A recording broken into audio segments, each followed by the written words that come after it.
Assalamualaikum warahmatullahi wabarakatuh.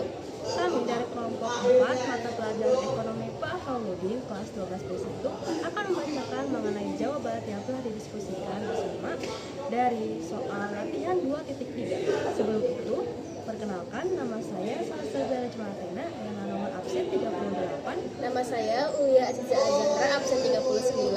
Nama saya Lara Syalaika dari absen 60. Saya yang pertama, menurut pendapat Anda, apakah realisasi penyusunan APBD harus berdasarkan tujuan yang telah ditetapkan oleh pemerintah?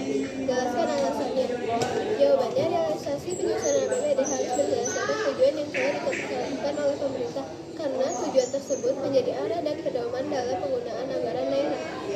Dengan berpedoman pada tujuan yang jelas, APBD dapat digunakan secara efektif, efisien, dan tepat sasaran untuk meningkatkan kesejahteraan masyarakat serta mendukung pembangunan daerah. Selain itu, hal ini memudahkan pengawasan dan evaluasi agar tidak terjadi penyimpangan dalam pengelolaan keuangan daerah. Soal berikutnya yaitu sumber pendapatan daerah berasal dari pemberian pemerintah pusat maupun pendapatan asli daerah. Jelaskan perbedaan dari kedua sumber pendapatan tersebut. Jawabannya adalah pendapatan asli daerah atau PAD adalah pendapatan yang diperoleh daerah yang dipungut berdasarkan peraturan daerah. PAD ini bertujuan memberikan kewenangan kepada pemerintah daerah untuk mendanai pelaksanaan otonomi daerah sesuai dengan potensi daerah sebagai perwujudan desentralisasi. Beberapa sumber pendapatan asli daerah diantaranya adalah restribusi, kemudian pajak daerah, BUMD, serta pendapatan asli daerah lain-lain yang sah.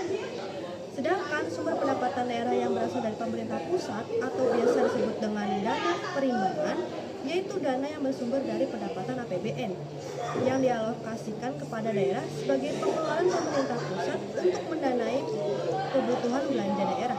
Dana perimbangan ini meliputi dana alokasi umum atau DAU, dana alokasi khusus DAK, dan dana bagi hasil yaitu DB. Soal nomor 3, bagaimana mekanisme penyusunan APBD berdasarkan Undang-Undang Nomor 17 Tahun 2003? Jawabannya, mekanisme penyusunan APBD berdasarkan Undang-Undang Nomor 17 Tahun 2003. Yang pertama ialah pemerintah daerah melakukan pengajuan permohonan rancangan APBD atau RAPBD kepada DPRD yang dibarengi dengan serangkaian dokumen dan penjelasan pendukung. Yang kedua, DPR akan melakukan analisis RAPBD lalu mengambil keputusan apakah menyetujui atau tidak terkait rancangan tersebut.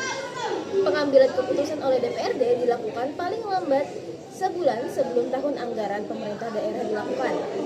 Selanjutnya, jika RAPBD disetujui oleh DPRD, akan diaplikasikan menjadi APBD melalui peraturan daerah.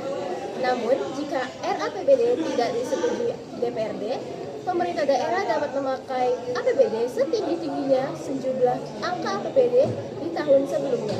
Dan yang terakhir, pelaksanaan APBD yang sudah disetujui dengan peraturan daerah kemudian ditulis dalam keputusan gubernur atau wali kota atau bupati.